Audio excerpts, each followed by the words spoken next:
Hi, I'm Linda Fury, and I'm the Director of PD, or Professional Development for Triumph Learning.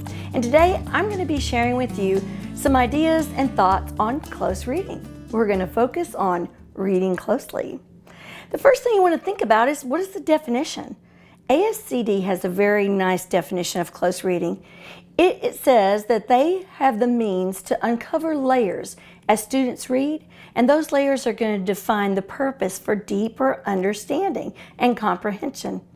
So I thought about that statement, and I thought about the word layers.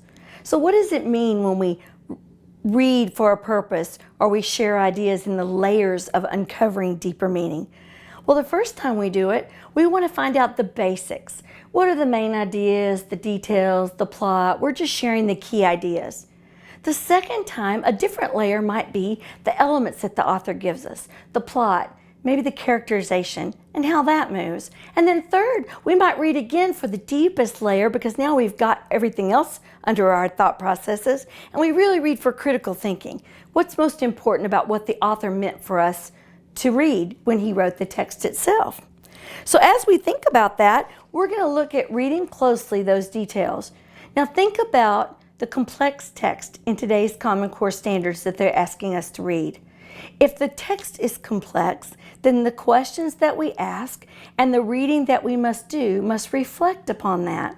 So when you read closely, if it's complicated text, you're going to want to go back and reread, because you're going to be looking for those layers that we spoke about earlier. So it's going to be definitely key to support the evidence. We know that when we read, we want to support the evidence from the text. And so with that close read, we have certain purposes and questions that we look to answer, and we identify those purposes in the text with the evidence that we support. So to support that evidence, what does the student do? Well, the student must read, mark the text, get a feel for the text, and then go back and start unpeeling those layers that we talked about earlier. We know that the text-based questions that we ask are more complicated, so therefore we know that our students should be asking and answering those questions by reading and rereading for a purpose. So I want to ask you, how should we teach students to read closely? They're not going to do it on their own. So I'm going to share with you a strategy today that takes in multiple steps, but it's very easy to do. The first thing you want to do is introduce the text to your students. Now remember, this is for instructional purposes, so it may be at a little higher reading level for them, but you ask them to do a cold read.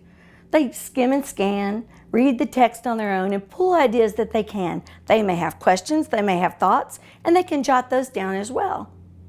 Then the second thing we ask our students to do is to go through and chunk the text. Chunking means to take colored pencils or pens and mark the different paragraphs, where they begin and where they end. Third of all, and you could do this vice versa if you liked, we want our students to number the paragraphs or the stanzas if it's poetry, so they can easily refer to that as they're sharing their information about the text. Next, we have our students reread that text for a purpose.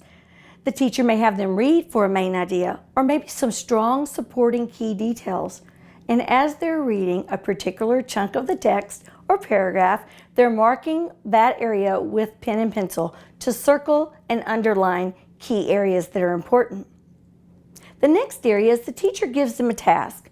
She asks them, if we're talking about main idea and details as an example, in the left-hand margin, they write what they think the main idea of the passage is that they've read. On the right-hand side, it's reflection time for the students. We ask them to share their thoughts. It may be a prediction, it may be a question, it may be a vocabulary word that was extremely difficult that they couldn't figure out the meaning, but they're going to add that in the right-hand margin. And finally, that all-important discussion. With small group or whole group, the teachers are discussing with the students exactly where their areas of concern were, what their ideas were. Now I'm going to throw in with those steps one final activity, because we don't want our students sitting and getting. We know that our students should be up moving around. So why not put key details on charts around the room? Have students in Post-its move around the room to those charts, and then validate or justify if the detail that the teacher wrote on the charts is indeed one that's important in the passage, and why. Questioning is key, close reading is key, and it all starts with complex text.